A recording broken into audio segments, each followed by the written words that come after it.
WWE has become a conveyor belt over the past few years.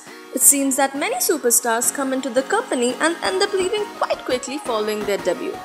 There are a number of other stars who have been with WWE for more than a decade now as well, which is considered to be quite a long time in a world where everyone seems to be replaceable regardless of the role they once played on WWE TV. So, presenting you a list of WWE stars who have been with the company for now more than a decade.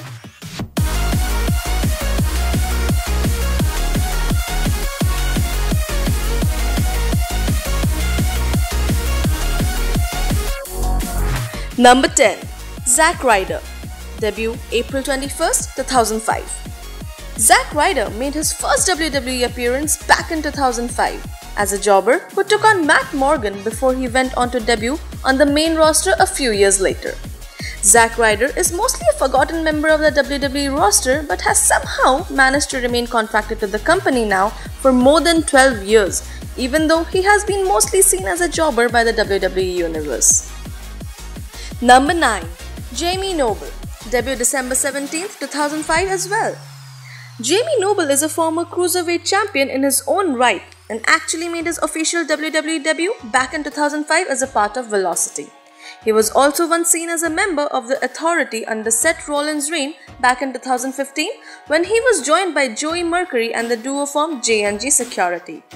Noble hasn't been on WWE TV since 2015 July when he was beaten at the hands of Brock Lesnar.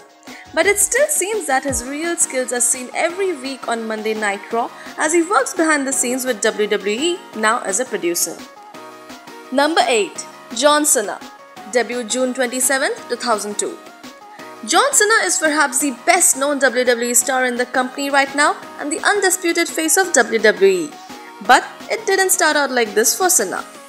John wasn't seen as a future star by Triple H or Vince McMahon in the early years and was forced to prove that he wasn't another wrestler with a great physical appearance and no actual talent.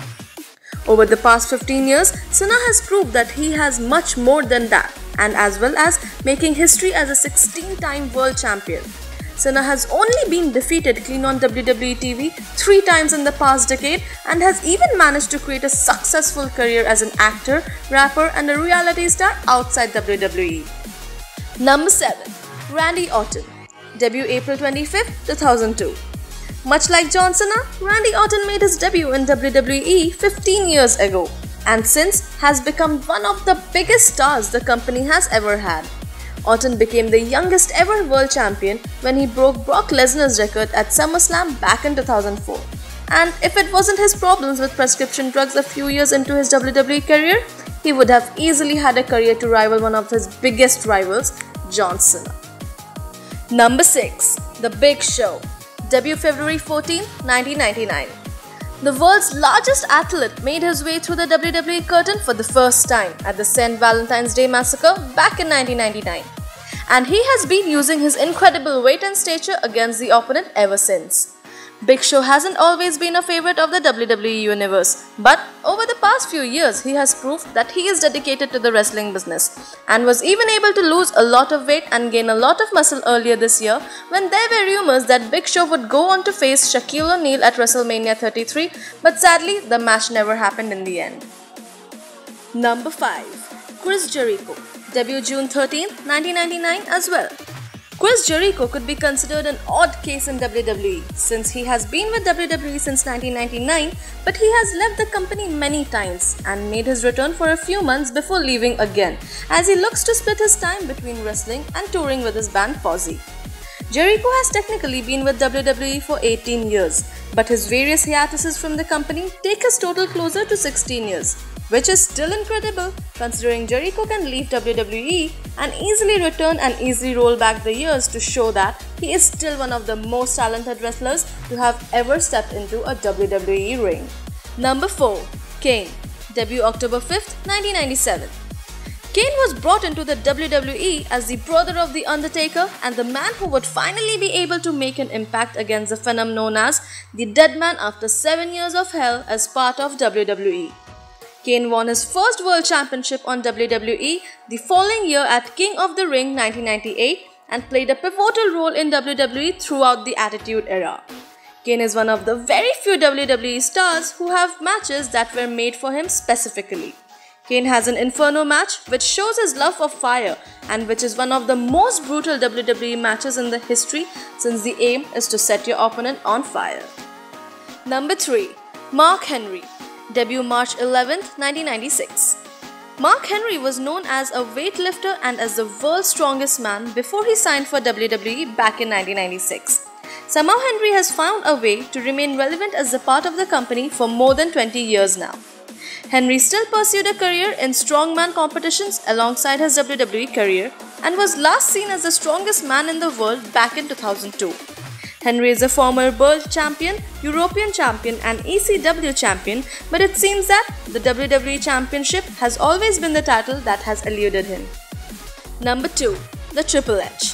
Debut April 30th, 1995.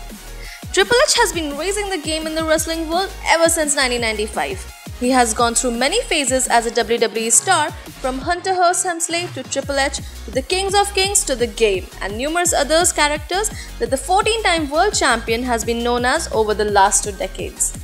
Triple H is now considered to be a part-time star in WWE since he is the COO of the company and works backstage down in NXT with many of the company's developmental talents. Triple H is still able to perform at WrestleMania every year and is able to be included in rivalries on WWE TV despite the fact that he doesn't usually wrestle on WWE TV anymore. Number 1. The Undertaker. Debut November 22nd, 1990. The Undertaker has been part of the WWE now for almost 27 years. He once had the longest undefeated streak at WrestleMania that began on his birthday back at WrestleMania 7 and has spanned more than 2 decades.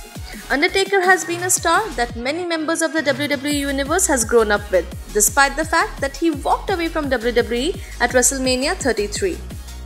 Many of the WWE Universe refuse to believe that Undertaker has left the company until there is a WrestleMania and the dead man doesn't appear.